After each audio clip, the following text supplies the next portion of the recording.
Setiap hari tahanan ini bangun dan mencoba melarikan diri lagi dari penjara. Kali ini dia ingin menyelinap keluar dari kamp konsentrasi dengan bersembunyi di dahan-dahan pohon. Tapi saat truk pengangkut dahan pohon berhenti di depan gerbang sebelum keluar, petugas Jerman datang memeriksa dengan garpu rumput, yang membuat tahanan tidak berani diam lagi. Rencana pelarian sang tahanan gagal lagi. Sang petugas tidak lengah dan melanjutkan pencariannya. Lalu si tahanan bersiul. Sekelompok besar tahanan yang melarikan diri dari penjara muncul satu demi satu. Petugas di sebelahnya sepertinya sudah terbiasa dengan hal ini. Pada dasarnya, semua tahanan di sini. Salah satu dari mereka mencoba melarikan diri lebih dari 5 kali. Dan tahanan itu masih berencana melarikan diri. Si tahanan di sisi lain mulai bergerak di dekat pagar kawat berduri. Aku melihat Mike berpura-pura mengambil bola bisbol, lalu berjingkat-jingkat di dekat tembok pagar. Para penjaga di menara penjaga melihatnya, dan menembak Mike seperti hujan. Mike sangat ketakutan sehingga dia segera mengangkat kedua tangannya, untuk menunjukkan bahwa dia tidak berniat melarikan diri dari penjara. Akhirnya keduanya dikurung di ruangan hitam kecil sebagai hukuman. Cara melarikan diri yang kikuk seperti itu tidak mungkin berhasil. Kenapa keduanya terus mencoba? Ternyata ada rencana yang lebih besar di balik ini. Mereka tidak berhenti melarikan diri dari penjara setiap hari, agar penjaga biasakan diri dengan kekacauan mereka. Para tahanan yang dipimpin oleh Mike telah diputuskan sejak lama. Mereka berencana melarikan diri untuk 250 orang sekaligus. Mereka berencana untuk menggali terowongan melalui hutan di luar penjara. Pertama, mereka memecahkan pipa air untuk menarik perhatian penjaga Jerman. Ketika kerumunan berkumpul, mereka diam-diam menurunkan bagian-bagian dari truk. Kemudian dirangkai menjadi batangan besi sederhana di dalam penjara. Lalu mereka pindah ke dapur, buka lantai bawah dapur. Itu digali bersamaan dengan cangkul di luar. Lebih bijaksana lagi, mereka bahkan mengatur untuk menggali terowongan kedua pada waktu yang sama. Agar jika satu orang ditemukan, yang lain masih bisa kabur. Pertama, mereka menyiapkan lempengan batu dengan ukuran yang sama dengan saluran pembuangan di penjara. Segera mereka mulai menggali. Tapi para penjaga datang untuk memeriksa mereka sebelum pekerjaan dimulai. Tahanan yang menjaga di pintu buru-buru membunyikan alarm. Tahanan yang sedang menggali menerima sinyal, segera menghentikan apa yang sedang dilakukannya. Setelah keluar, dia gunakan lempengan batu untuk menutupi pintu masuk terowongan. Kemudian dikuatkan dengan semen. Akhirnya, tuangkan seember air ke dalamnya yang terlihat seperti selokan. Ketika sipir datang, dia tidak menemukan sesuatu yang aneh. Dengan cara ini rencana pelarian para tahanan berjalan sangat lancar. Namun segera muncul masalah baru. Itulah tanah yang telah digali, kemana mereka akan membuangnya? Karena tanah yang digali keluar dari tanah dan tanah di luar memiliki perbedaan warnanya. Ketika semuanya khawatir, ada bocah datang dengan sebuah rencana. Itulah menyembunyikan tanah di kaki celana. Lalu tuangkannya keluar sementara penjaga Jerman tidak memperhatikan. Akhirnya campur dengan tanah di luar dengan penggaruk tanah. Si sipir tidak menemukannya. Bahkan kepala sipir pun datang untuk mengecek, tapi tidak ada hasil.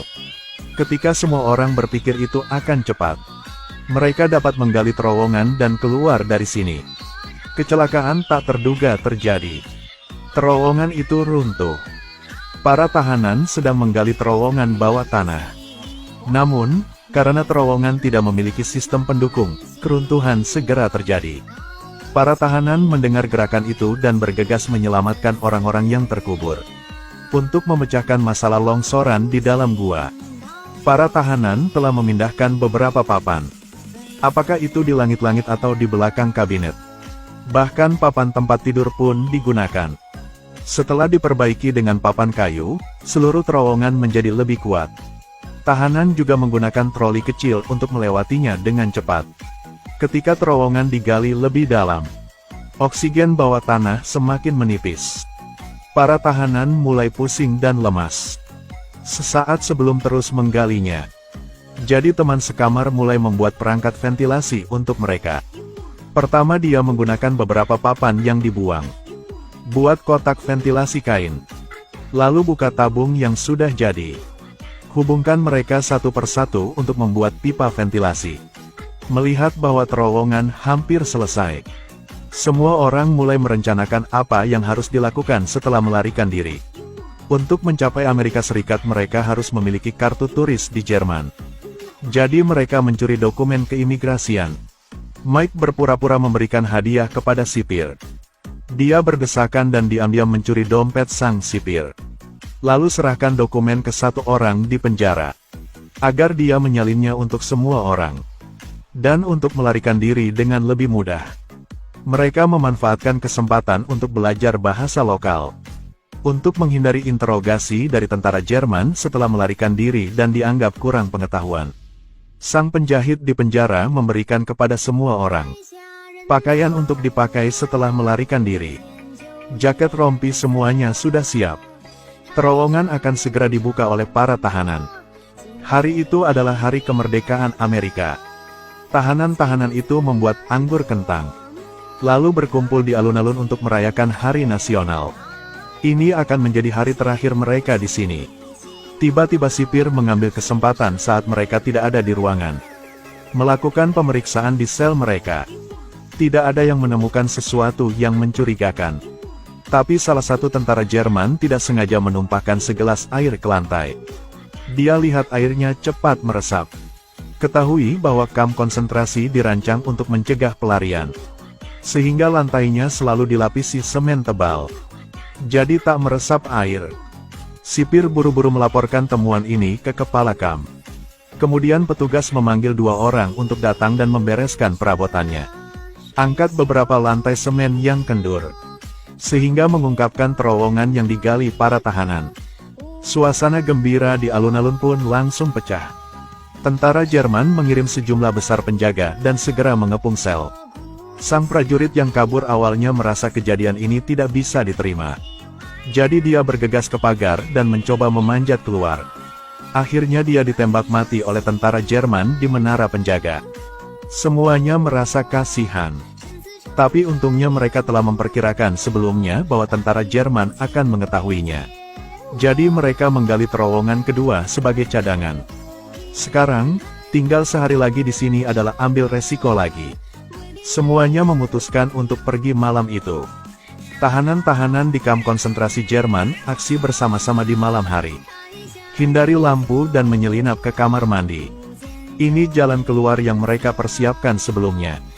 Semuanya melihat bahwa waktunya sudah matang. Siap buka layar terakhir.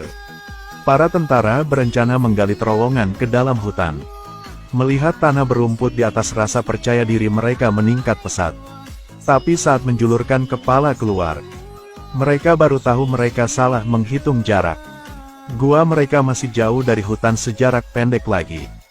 Tapi sekarang mereka tidak punya waktu untuk menggali lebih dalam. Terowongan pertama mereka sudah ditemukan oleh Jerman.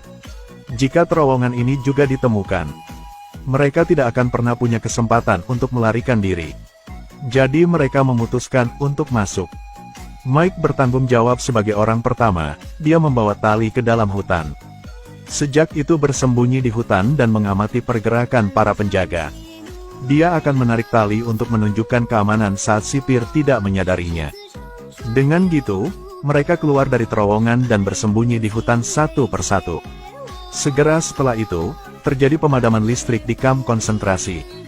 Sorotan eksternal juga padam. Semua orang tahu ini kesempatan baik. Jadi mereka berebut keluar terowongan. Dalam sekejap puluhan tahanan kabur dari penjara. Namun listrik segera dikembalikan ke kamp konsentrasi. Para tahanan hanya bisa melambat. Namun kali ini seorang tahanan tersandung karena tergesa-gesa, yang menarik perhatian tentara Jerman. Mereka memegang senter dan mencari. Untungnya, tahanan yang jatuh melarikan diri ke hutan tepat waktu. Orang Jerman tidak menemukan sesuatu yang aneh. Ketika dia hendak pergi, seorang tahanan di bawah karena tidak sabar menunggu. Dia memanjat tanpa menunggu orang di atas menarik talinya. Akhirnya mengakibatkan tabrakan langsung dengan orang Jerman. Orang-orang di hutan segera kabur. Rencana melarikan diri lainnya juga gagal. Pada hari kedua prajurit Jerman menghitung tahanan yang tersisa. Menemukan bahwa 76 tahanan melarikan diri tadi malam. Petugas Jerman mencibir. Sepertinya dia tidak akan membiarkan kelompok tahanan itu kabur. Tahanan-tahanan yang sudah kabur sempat bersama sejarak, lalu mereka putus. Beberapa orang memilih untuk pergi dengan air. Beberapa orang memilih sarana transportasi yang lebih nyaman. Bahkan ada yang mencuri pesawat Jerman. Karena mereka pilot. Dan pasukan Jerman di sini juga mengikuti. Sedikit petunjuk untuk memulai investigasi. Segera kemudian, yang kabur sudah ditemukan. Sejumlah dari mereka telah dikirim kembali ke penjara. Beberapa lainnya terbunuh dalam pelarian. Mike bertemu para gerilyawan dan diselamatkan. Ada 2 orang kabur dengan perahu. Mereka menaiki perahu lalu menemui kapal kargo dan juga berhasil kabur. 3 orang ditangkap oleh Jerman. Sekelompok orang lainnya dibawa dengan truk oleh tentara Jerman. Mereka temukan tempat terbuka dan tembak sekelompok orang itu hingga tewas di tempat. Akhirnya hanya 23 penyintas yang kembali ke kamp konsentrasi. Kisah pelarian para tahanan perang berakhir di sini.